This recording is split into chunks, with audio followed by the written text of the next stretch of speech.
Hey guys, it's Ashley, and I'm doing something different today. A friend of mine, Stina Schuster Daily on YouTube, she's really into BookTube. You know, you guys know me, like I'm on the beauty side and the weight loss side. I never heard about BookTube. I didn't know what BookTube was, so she started posting. I'm gonna just start doing like, not major reviews or anything, but just like mini little reviews as I read books. I'm gonna shoot them as I'm done reading the book, and then at the end of the month I'll compile them all for books I read in blank. So the first one I read, I went to my local library and I got this book. It's called Scars by Cheryl Rainfield. I want to prefix this with I am not a rainbow reader by any means.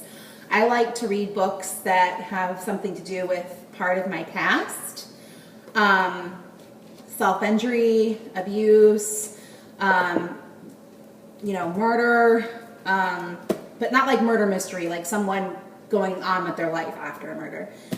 Weight issues, eating disorders, anything psychological that there's an issue with, because that's like one of my passions. I went through almost everything you could think of. I'm not a rainbow reader by any means. I like depressing books.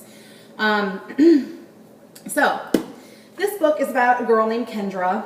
I believe she's 15, and she remembers out of the blue that she was abused, that she was raped. She doesn't know who did it. She remembers their hands and certain lines that they said, but it's like she gets flashes of it throughout time, and then all of a sudden she begins cutting. She hides it very well. She's kind of a loner. She had her heart broken by a friend of hers. It's just, I can't really explain a lot about this book without giving it all away, but the ending is insane. Like when it all comes out, who did it. Like, normally I can kind of figure a book out midway through. I can kind of guess what's going to happen. I was totally wrong with this book. So I really recommend the artist, and her mother is an artist, and her mother is very critical of her. She does not have a good relationship with her mother. She has a good relationship with her father.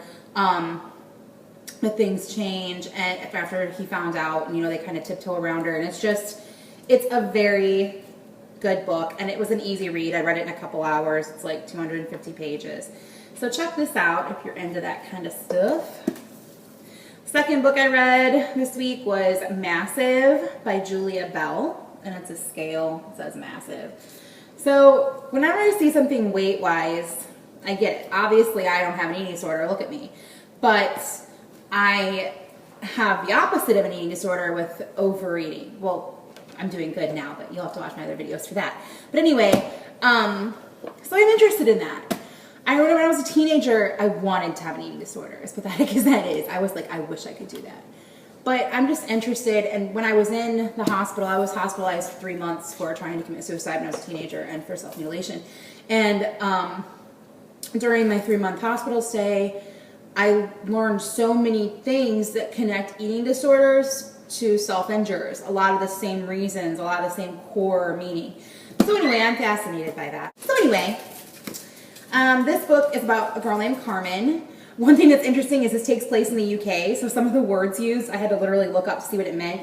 Not many circumstances did I need to do that, just a few things. Carmen is obsessed with her weight because of her mother. Her mother has had eating disorders in the past and says she's okay, but she's really not. And her mother ends up leaving her dad. Well, it's not her real dad, but the dad that raised her since she was little with her mother. And they leave and they move into the city.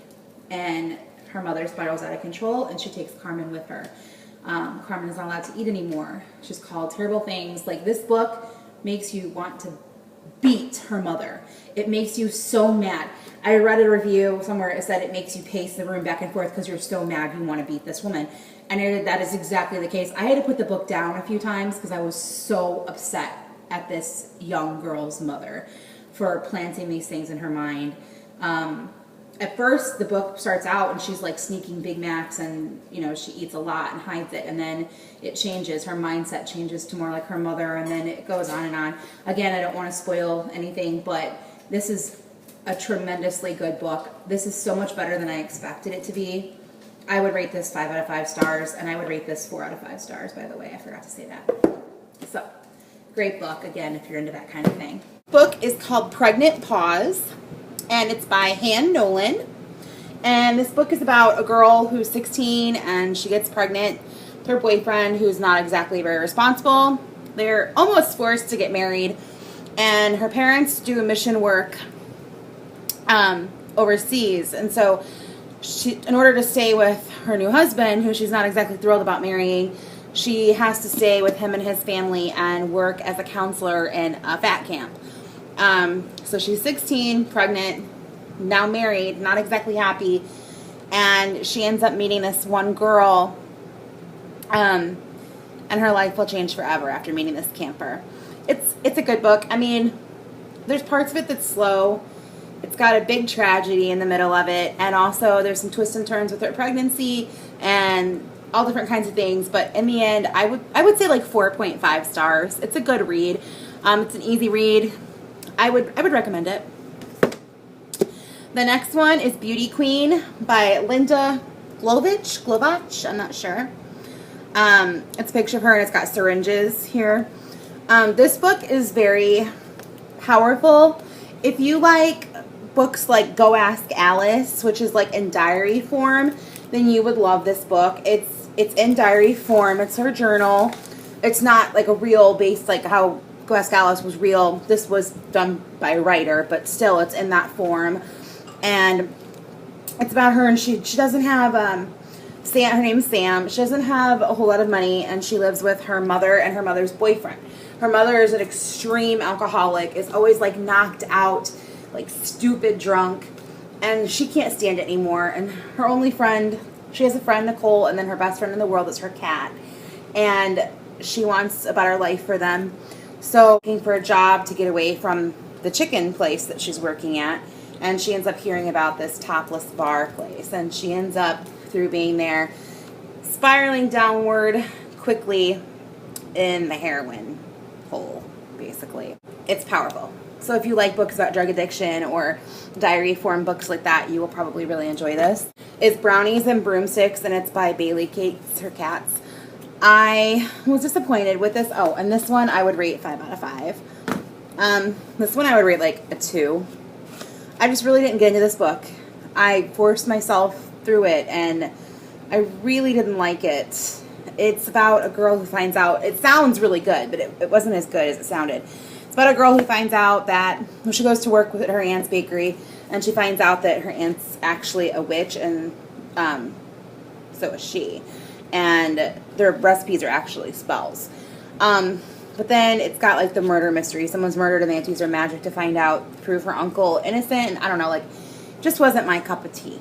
So I'll be back in a few days with the books I'm about to go to the library and pick up. Bye, guys. Back again. So I just finished this book last night, and I'm just on such a buzz from it. I'm having a hard time even thinking about starting a new book because I just can't get past this. This is now my second favorite book ever, of all time, and I encourage absolutely everybody to read this book. It's called 13 Reasons Why, and it's by Jay Asher. If you have not read this book, oh, this is brilliant. Brilliant. And there's not anybody that wouldn't benefit from reading this book. What it's about is this boy named Clay. He comes home and he finds a package on his doorstep, and he gets excited and he opens it up and he finds all these cassette tapes, and 13 total between both sides. And he starts to listen to it, and it's from a girl that committed suicide 2 weeks ago in his class. And she says, if you are listening to these tapes, you are one of the 13 reasons why I committed suicide. And you have to listen to the whole thing. And then pass the tapes down to the person below you. And as the story goes on, it is just incredible. It's kind of like the dialogue is, you know, in italics is Hannah, the girl who committed suicide's writing, and then his thoughts underneath. So it's a little bit back and forth. And then there's a map that's included that she talks about, where she stars certain things and kind of sends them on a scavenger hunt. And he learns so much about himself and his peers and things about Hannah that he wished he would have known before it was too late. And this book is just so powerful, and it just reiterates how important it is what we do and how we treat people. Every single action, every single day even the smallest of things, how if someone's already going through things, how fast that snowball effect can really happen. This book is amazing. Definitely any teenager anywhere should read it, but as an adult, it's just phenomenal. You have to read it. 13 Reasons Why by Jay Asher. The next book I read is called The Never List, and it's by Koifi, I think that's how you say it, Zan.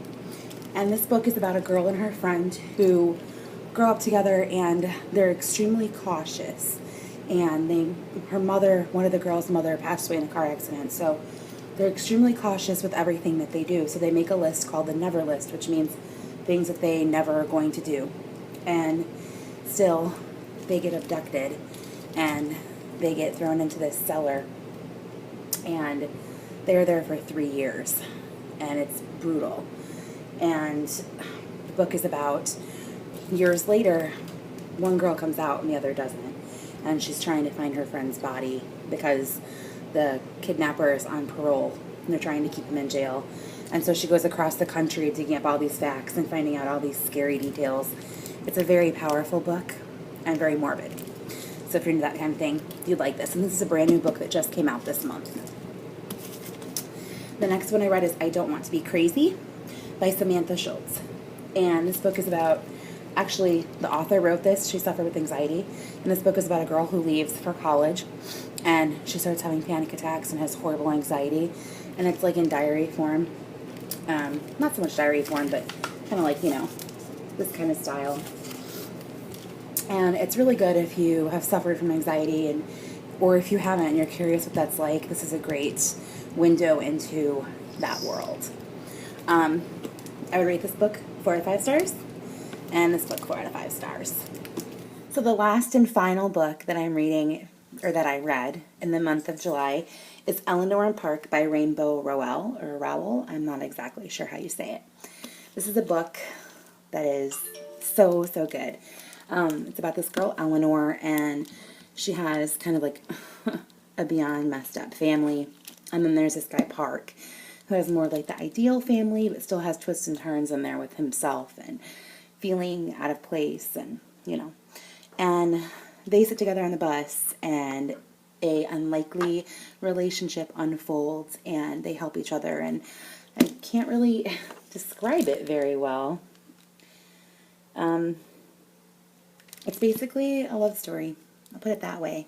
A unique kind of love story, but it's not like Notebook love story. It's very like innocent and sweet, and reminds me of when I met my husband in high school. So anyways, I rate this 5 out of 5 stars. Absolutely love it.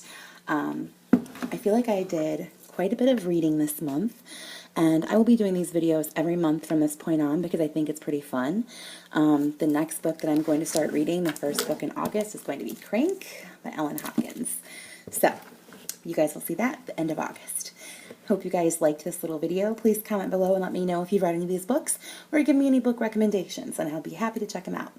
Also, if you guys have a Goodreads account, my username there is SmashlyFig, the same as my YouTube channel, but just no Newton on the end. Alright guys, I'll talk to you all soon. Bye.